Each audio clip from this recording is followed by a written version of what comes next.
Hey guys, Jignesh Jain here. I welcome you all to my YouTube channel. We review all the latest and the best ROM available for the Android phones, and particularly this ROM is Android version 11, and it's a beta version of Android 11, that is Android RP B1. So basically beta first version, which has been released by Google yesterday, and it has June 5th security patch level. I have already covered up the video where we have seen how to install this ROM and how to get it working. If you haven't yet seen that video, please get back to that video before coming to this. And as you can see, this build is also it also has a different kernel version. So basically it's not just a GSI, it is also a ROM. Yes, it's a custom ROM for Redmi Note 7 Pro. And in this particular video I'll be specifically covering how to solve the bugs that are present in Android 11 and how to root your Android 11. Yeah, basically how to root your Android 11 and solve the major bugs that Android 11 currently has. So be till the end of this video, and if you haven't yet subscribed to my channel, please subscribe, hit the bell icon, and also like this video. Okay, now first of all, this particular ROM is prepared by a Nameless, which is already on my Telegram group. So just go and download if you have Redmi Note 7 Pro, and if you don't have Redmi Note 7 Pro, don't panic. You can use a GSI. It's as good as GSI, but little bit of cranked up for our Redmi Note 7 Pro. Okay, now first thing first, I'll show you how to root your Android 11. So for rooting Android 11, you will need 2-3 things. First of all, you will need to make the Android 11 stable. Yeah, basically you will need to have a stable Android 11 version.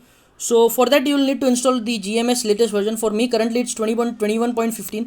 So I'll just install this. But as you know, you can't directly install it, and there's an catch into this. Just use open with package installer. So you'll have the installation file. Install the latest Android GMS, reboot your device, and then you will have a stable version of Android 11. Now come to the part of how to root the Android 11.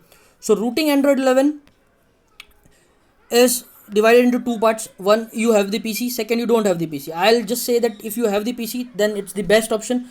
Don't try to root if you don't have the PC. Okay, so first of all you will need to install or say go to the TWRP. If you already don't have TWRP, I don't know how you have installed this particular ROM. So go to your TWRP, flash this file phhsu intrit.player. So this is the latest phh SU version. You can download and install. If you don't have, join my Telegram group and you will get this file. So just install it via TWRP and boot into the system. After booting into the system, download the latest Magisk app and just install it via same way. Open with, use package installer, install the Magisk Manager. After the Magisk Manager is installed,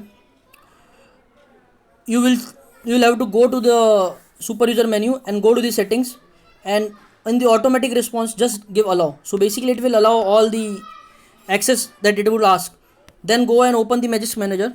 In Magisk Manager you will see this window, and there would be an option to install the Magisk Manager if you have already not installed. So click on the install and install the Magisk Manager, but make sure you install the Magisk Manager from the manager itself and not via TWRP. I repeat, don't install it via TWRP, install it via Magisk Manager itself.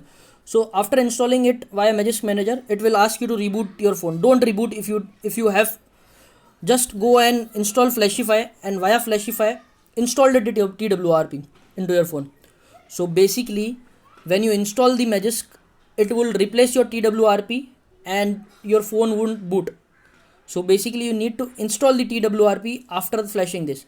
In case if you miss this step, or you don't have Flashify, or you don't know how to use that, just flash the Magisk Manager from the Magisk Manager itself, and then using your PC via fast boot, install the latest TWRP and reboot your phone. After rebooting your phone, you will have working Magisk Manager, and Magisk will be installed into your phone. Okay, so now after installing all this thing, make sure that you install whatever module you like, but it won't be shown into the install memory. So basically it won't be shown here.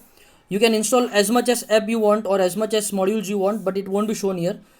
But don't worry, it would be shown into the app drawer. So You can use the same from the app drawer if you want to. Okay, now moving to the last step of this particular thing is the DPI. I have got many of the requests that the DPI doesn't work for them, or say after a single boot the DPI change, and after every boot the DPI keeps on changing.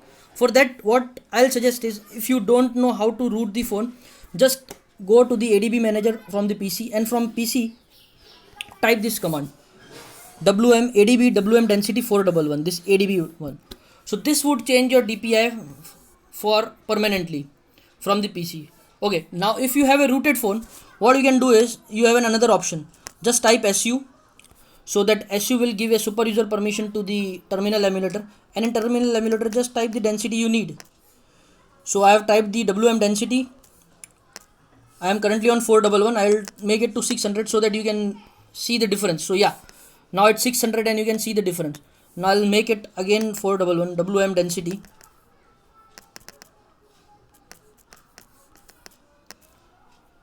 And the density gets changed. So this is it, guys. You can change the density from here and it will permanently change up. And if you have any queries, you can join our Telegram group. So we have many people there who will be happy to solve your problem. Thank you guys. Just subscribe to my channel and take care.